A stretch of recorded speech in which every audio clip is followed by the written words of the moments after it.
From Montana's news leader, this is the MTN Noon News. Good afternoon. I'm Dianne Parker. Jason has our Wednesday forecast, plus Montana's governor calling for a statewide cell phone policy in schools. But first, our top story.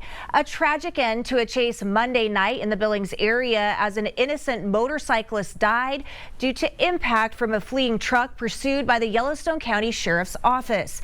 The 15-minute chase was over a stolen skid steer.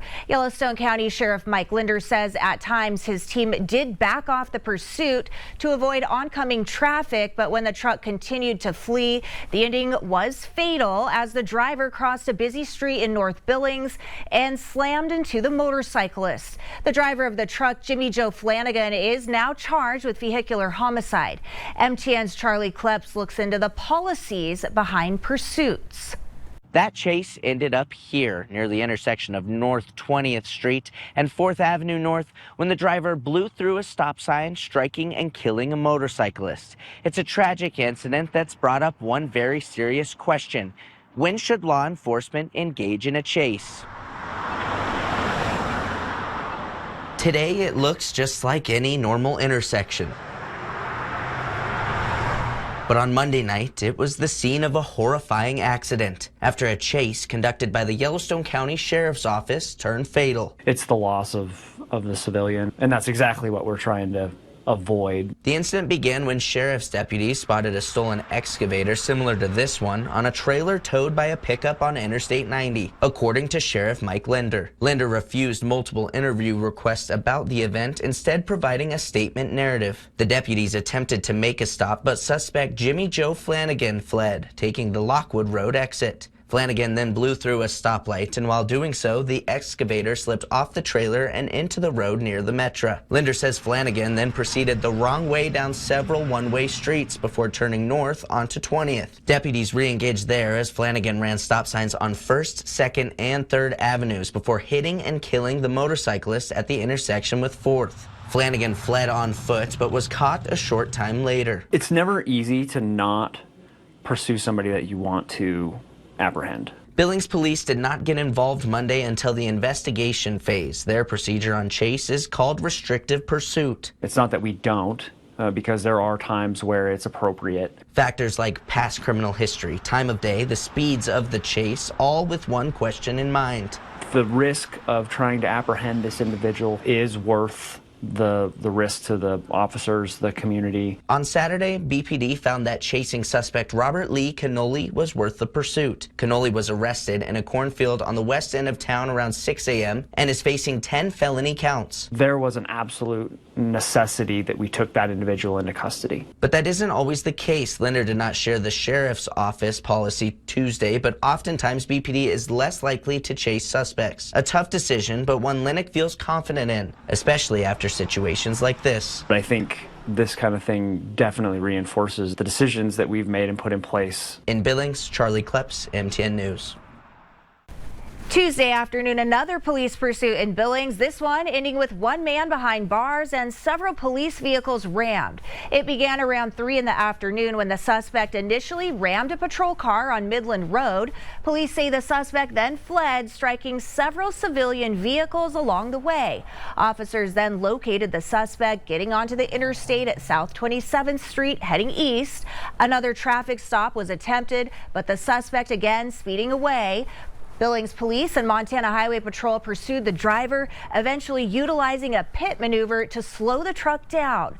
It was at this time the suspect rammed a second patrol vehicle before being arrested.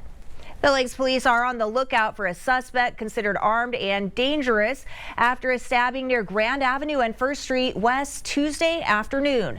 Police say a 43-year-old woman was stabbed in her stomach by 21-year-old Isaac Bosick.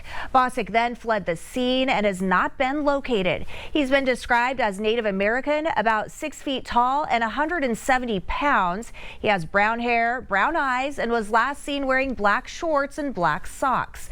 The victim was taken to the hospital with serious but non-life-threatening injuries. On this Wednesday, unfortunately, we're still dealing with a lot of smoke and haze, but the good news is it is improving for just about everybody compared to 24 hours ago. Still unhealthy air around the River Valley County area, Hamilton, specifically the Bitterroot, still very smoky right now, pushing all the way toward Missoula, and some areas of more smoke for the eastern part of the state, but again, not as bad as it has been. And you'll notice, as I showed you yesterday, an area low pressure is going to move our direction. That's going to start dissipating a lot of that smoke by Thursday into Friday. And the good news is we also have more chances for some rain, also some thunderstorms. Thunderstorms don't really want that lightning. They'll cause more fire danger. But the good news is we're going to have some rain pushing into far western Montana. Let you know how much rain we're expecting in your 7-day forecast in a few minutes. A Glacier High School soccer player has been released from the ICU after he was struck by lightning during practice on August 19th. An update on the family's GoFundMe page says Mason has been released from the ICU. He continues to make progress every day, and we are truly thankful. Mason's family tells MTN his recovery is still ongoing at the hospital. Hundreds of people have donated to help cover Mason's medical expenses, with more than $70,000 raised so far. We will continue to update this story as more information becomes available in his recovery.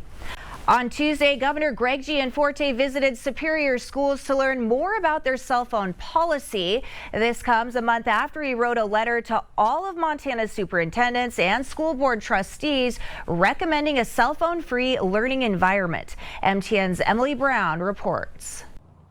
Sometimes kids spend all their class time on their phone, but at Superior High School, they're doing away with distraction by using an out-of-sight, out-of-mind policy.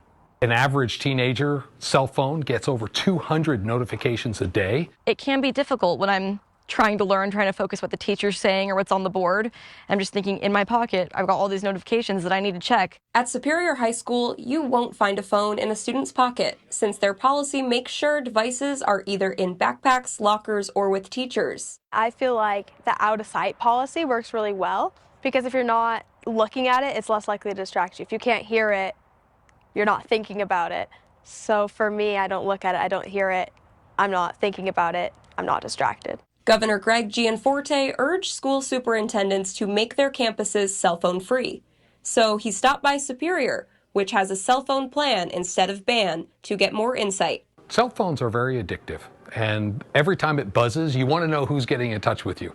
And unfortunately, that takes your attention away from learning in the classrooms. That's why we've been promoting to make schools cell-free zones. However, with the uptick across the country in school violence incidents and recent threats in Kalispell and Missoula schools, cell phones are how students can connect with their families in dire situations. Every teacher has on their cell phone and on their computers. When we have an emergency situation, we have alarms that go off and teachers check in, hey, all my students are accounted for and safe. It goes to admin, and then we're reporting out to the sheriff's office and emergency response, hey, everything's safe. They make exceptions where medical reasons are required, and if a student needs to be in touch with their parents, they just go to the office and they call the parents. It's readily available if it's needed in an emergency situation, but it's not distracting learning. I think that our staff is really flexible and really understanding, and I feel like if some sort of emergency were to occur, if I needed to pull out my phone